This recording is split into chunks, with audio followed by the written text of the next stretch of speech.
Developing now as well, a man pleading guilty to the murder of a UC student earlier today. Yeah, prosecutors say that Justin Duggan shot and killed 21-year-old Benjamin Addison last year when he was breaking into his car. Courtney King's in studio with more on what happened in court today.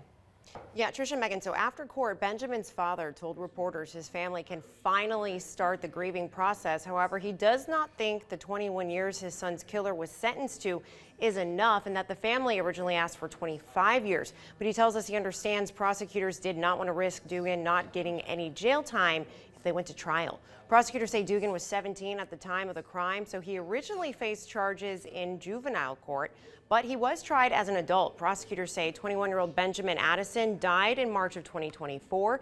They say Benjamin was going back to his car that he'd parked on Highland Avenue after a night out with some friends when he saw Duggan breaking into his car. Investigators believe Duggan shot and killed Addison right there in Mount Auburn. Benjamin's parents previously told us they don't understand why it happened because they believe their son would have let Duggan take the car without a confrontation. Benjamin's mother tells us it still feels like a nightmare more than a year later. Yes, the nightmare started that day that Benjamin was killed. And it hasn't stopped, and I don't think it would stop. Even if we'd gotten what we wanted as far as judgment goes in the courts, it would not stop the nightmare because he's not here, you know. Every day I think about him. Every night I think about him. We miss him every day.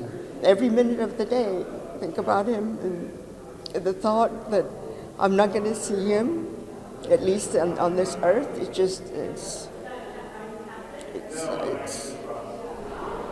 unimaginable pain.